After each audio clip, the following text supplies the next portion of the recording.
बिस्मिल्लाहिर्रहमानिर्रहीम। Welcome back to my channel. अस्सलाम वालेकुम डियर स्टूडेंट्स। आज के टॉपिक में हम ह्यूमन हार्ट को डिस्कस करेंगे।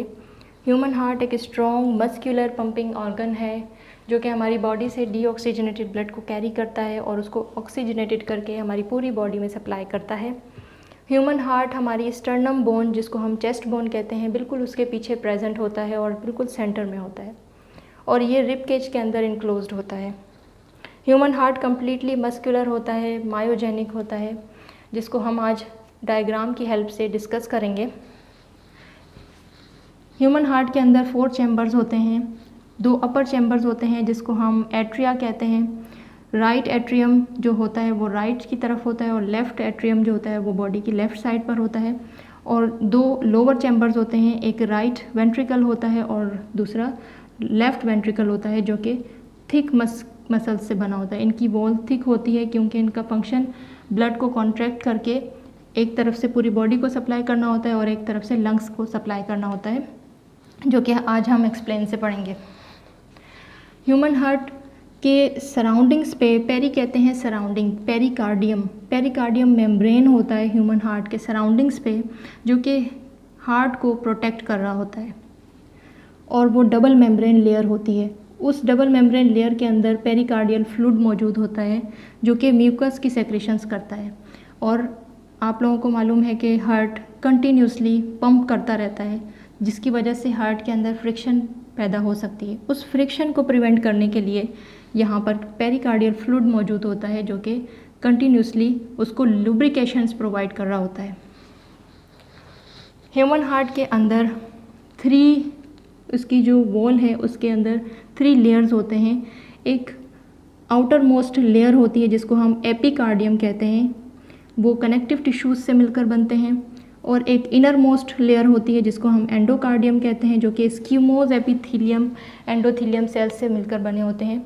स्क्यूमोज जो हैं वो बहुत ज़्यादा स्मूथ होते हैं ताकि ब्लड यहाँ से कॉन्ट्रैक्ट होकर पूरी बॉडी में सप्लाई होना होता है, तो ब्लड बहुत स्मूथली यहाँ से कॉन्ट्रैक्ट होकर पूरी बॉडी में सप्लाई हो सकता है, जिसकी वजह से। और बिल्कुल सेंटर में मायोकार्डियम लेयर होती है जो कि मस्कुलर होती है। मायोकार्डियम, इनके अंदर मसल्स होते हैं, थिक मसल्स होते हैं, जो कि हार्ट का फंक्शन है कंटिन्यूसली पंप करना। और इसी मस्कुलर कॉन्ट्रैक्शंस की वजह से और रिलैक्सेशन, आप लोगों को मालूम है मसल्स का फंक्शन रिलैक्सेशन और कॉन्ट्रैक्शन का होता है, तो ये कंटिन्यूसली रिलैक्सेशन और कॉन्ट्रैक्शन करने की वजह से जो है ये, इसलिए इसको थिक बनाया गया है, क्योंकि कॉन्ट्रैक्शंस जो हैं वो राइट और लेफ़्ट वेंट्रिकल्स कॉन्ट्रैक्ट करते हैं, जिसकी वजह से ब्लड पूरी बॉडी में सप्लाई होता है और एक तरफ से लंग्स में सप्लाई होता है। राइट एट्रियम के अंदर एक वेजल होती है जो वेन जिसको हम कहते हैं, जो कि हमारी बॉडी से डीऑक्सीजनेटेड ब्लड को कैरी करते हैं। वेन्स आप लोगों को मालूम है। और वेन्स में सबसे लार्जेस्ट वेन जो होती है उसको हम वेना केवा कहते हैं। और वेना केवा जो है वो पूरी बॉडी से डीऑक्सीजनेटेड ब्लड को कलेक्ट कर हार्ट के राइट चैम्बर में लेकर आती है, जिसको हम राइट एट्रियम कहते हैं। तो जो upper part of the body से डीऑक्सीजनेटेड ब्लड को कैरी करके लेकर आए, उस वेना केवा को सुपीरियर वेना केवा कहते हैं।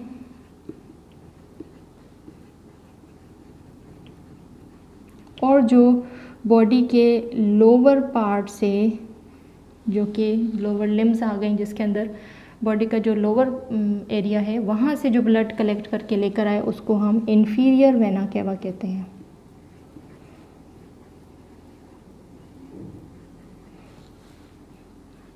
ये डीऑक्सीजनेटेड ब्लड जैसे ही राइट एट्रियम में आएगा तो राइट एट्रियम रिलैक्स होंगे, और जैसे ही इसके अंदर ब्लड आ जाएगा तो यहाँ से राइट एट्रियम से ब्लड फ्लो करेगा राइट वेंट्रिकल्स की तरफ, और ये वॉल होगी जिसको हम ट्राइकस्पिड वॉल कहते हैं, जो कि एक सेपरेशन है राइट एट्रियम और राइट वेंट्रिकल के दरमियान।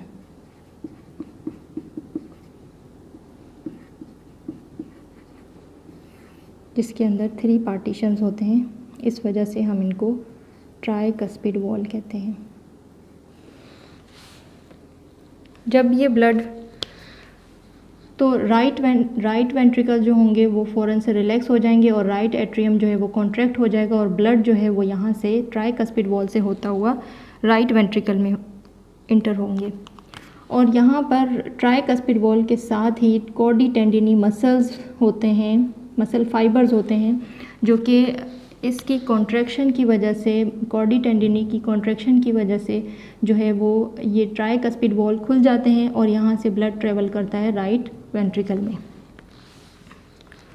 राइट वेंट्रिकल उस ब्लड को कॉन्ट्रैक्ट करके, राइट वेंट्रिकल में कॉन्ट्रैक्शंस होंगी जिसकी वजह से वो ब्लड ऊपर की तरफ मूव करेगा, जिसको हम पल्मोनरी आर्टरी कहते हैं। ये वेजल पल्मोनरी आर्टरी होती है जो कि डीऑक्सीजनेटेड ब्लड को लेकर जाती है लंग्स की तरफ। ये वाहिद ऐसी पल्मोनरी आर्टरी होती है जिसके अंदर डीऑक्सीजनेटेड ब्लड होता है। वैसे आर्टरीज़ के अंदर हमेशा ऑक्सीजनेटेड ब्लड होता है, बट ये वाहिद पल्मोनरी आर्टरी है जो कि लंग्स की तरफ, पल्मोनरी कहते हैं लंग्स को, लंग्स की तरफ डीऑक्सीजनेटेड ब्लड को लेकर जाएगी। राइट वेंट्रिकल्स और पल्मोनरी आर्टरी जो हैं एक दूसरे से सेपरेट होते हैं एक वॉल के ज़रिए। उस वॉल को हम सेमील्यूनर वॉल कहते हैं, जो कि ब्लड के बैकवर्ड फ्लो को प्रिवेंट करती है।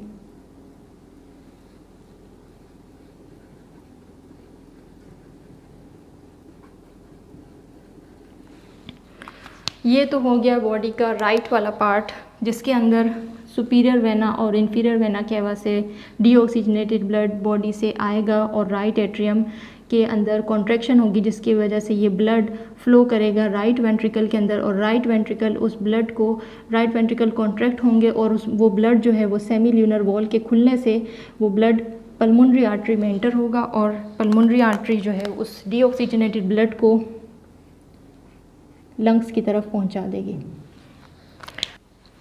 पल्मोनरी आर्टरी में जो डीऑक्सीजनेटेड ब्लड होगा वो लंग्स की तरफ जाएगा ऑक्सीजनेशन के लिए, और लंग्स उस ब्लड को ऑक्सीजनेटेड करके पल्मोनरी वेन के ज़रिए हार्ट के लेफ़्ट चैम्बर में ले आएंगे। और पल्मोनरी वेन एक ऐसी वेन है जो कि पूरी बॉडी में नहीं है, ये वेन सिर्फ़ और सिर्फ हार्ट में होती है, क्योंकि ये लंग्स से ऑक्सीजनेटेड ब्लड को कलेक्ट करके लेकर आती है। और वेन का काम आपको पता है कि डीऑक्सीजनेटेड ब्लड को कैरी करना होता है, बट यहाँ पर बिल्कुल ही रिवर्स है। यहाँ पर जो वेन है वो ऑक्सीजनेटेड ब्लड को कैरी कर रही है और जो आर्टरी है वो डीऑक्सीजनेटेड ब्लड को कैरी कर रही है, जो कि वाहिद आर्टरी है और ये वाहिद वेन है जो कि ऑक्सीजनेटेड ब्लड को लेकर आएगी लंग्स की तरफ से और हार्ट के लेफ़्ट चैम्बर में लेकर आएगी लेफ़्ट एट्रियम के अंदर। लेफ़्ट एट्रियम की कॉन्ट्रैक्शन से वो ब्लड लेफ़्ट वेंट्रिकल में ट्रेवल करेंगे और लेफ़्ट एट्रियम और लेफ़्ट वेंट्रिकल के दरमियान वॉल होती है, जिसकी वजह से ब्लड जो है वो ताकि मिक्स ना हो, ये इस वॉल को हम बाइकस्पिड वॉल या फिर मिट्रल वॉल्व कहते हैं। और जैसे ही ये ब्लड लेफ़्ट वेंट्रिकल में आएगा तो लेफ़्ट वेंट्रिकल कॉन्ट्रैक्ट होंगे और लेफ़्ट वेंट्रिकल की कॉन्ट्रैक्शन से ये ब्लड फ्लो करेगा अपवर्ड की तरफ, जिसको हम एक दूसरी वेजल है जिसको एओर्टा का नाम देते हैं। इसके अंदर ऑक्सीजनेटेड ब्लड जाएगा। एओर्टा और लेफ़्ट वेंट्रिकल के दरमियान एओर्टा के अंदर वॉल होती है जिसको हम आयोटिक वॉल भी कह सकते हैं, वो उसका नाम भी सेमील्यूनर वॉल ही होता है। तो ये दोनों वेजल्स हैं, एक जो इसके अंदर डीऑक्सीजनेटेड ब्लड था और इसके अंदर ऑक्सीजनेटेड ब्लड है, इन दोनों की जो वॉल है उसको हम सेमील्यूनर वॉल्स कहते हैं। और इनकी ओपनिंग से, और ये वॉल जो है ब्लड के बैकवर्ड फ्लो को प्रिवेंट करती है और इसकी ओपन होने से ये ब्लड जो है वो ट्रेवल करेगी फॉरवर्ड एओर्टा के अंदर, और जैसे ही ब्लड एओर्टा के अंदर इंटर होगी तो ये वॉल जो है वो क्लोज़ हो जाएगी ताकि बैकवर्ड फ्लो होगा ब्लड का। जैसे ही बैकवर्ड फ्लो होगा तो ये वॉल बंद हो जाएगी और ब्लड जो है वो लेफ़्ट वेंट्रिकल में दोबारा नहीं आ पाएंगे। और ये ब्लड जो है फिर ट्रेवल करेगा जिसको हम एओर्टा कहते हैं। इस वेजल का नाम एओर्टा होता है जो कि लार्जेस्ट आर्टरी होती है। लार्जेस्ट आर्टरी को हम एओर्टा कहते हैं और लार्जेस्ट वेन को हम वेना केवा कहते हैं। और इस लार्जेस्ट एओर्टा के ज़रिए हमारी पूरी बॉडी के अंदर, बॉडी जिसको हम सिस्टम भी कह सकते हैं, तो हमारी पूरी बॉडी के अंदर ब्लड सप्लाई होगा। और एओर्टा से 3 और ब्रांचेस एवॉल्व होंगी जो कि हमारी बॉडी के अपर पार्ट को ब्लड सप्लाई करेगी, जिसके अंदर हेड, नेक और अपर लिम्स आ जाते हैं। और फिर एक लोअर एओर्टा भी होगा जो बॉडी की लोअर पार्ट को ब्लड सप्लाई करेंगे। हार्ट का एक क्विक रिव्यू दे देती हूँ। अब जैसे ही बॉडी से जो डीऑक्सीजनेटेड ब्लड होता है वो सुपीरियर और इन्फीरियर वेना केवा से राइट एट्रियम में आता है और राइट एट्रियम से वो ब्लड ट्रेवल करके राइट वेंट्रिकल में जाता है और राइट वेंट्रिकल की कॉन्ट्रैक्शन से वो ब्लड जो है वो सेमी ल्यूनर वॉल के खुलने से पल्मोनरी आर्टरी में जाएंगे और पल्मोनरी आर्टरी उस डीऑक्सीजनेटेड ब्लड को लंग्स की तरफ देंगे और लंग्स उस डीऑक्सीजनेटेड ब्लड को ऑक्सीजनेटेड करके जो है वो लेफ़्ट हार्ट के लेफ़्ट वाले पार्ट में दे देगा और लेफ़्ट वाला पार्ट जो है वो पल्मोनरी वेन के ज़रिए उस ब्लड को रिसीव करेगा और लेफ़्ट एट्रियम के कॉन्ट्रैक्शन से ये ब्लड लेफ़्ट वेंट्रिकल में गिरेंगे और लेफ़्ट वेंट्रिकल उसको कॉन्ट्रैक्ट करके जो है वो एओर्टा के अंदर दे देंगे, जो कि लार्जेस्ट आर्टरी होती है।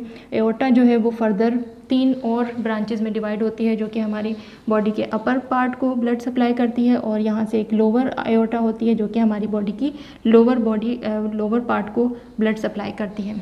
होप सो कि आपको ये लेक्चर समझ में आया होगा और अगर इस लेक्चर के हवाले से आपको क्वेश्चंस करने हैं तो आप कमेंट सेक्शन में कर सकते हैं और नेक्स्ट लेक्चर को देखने के लिए मेरे चैनल को सब्सक्राइब कर दीजिए। Thank you so much for watching. अल्लाह हाफिज़।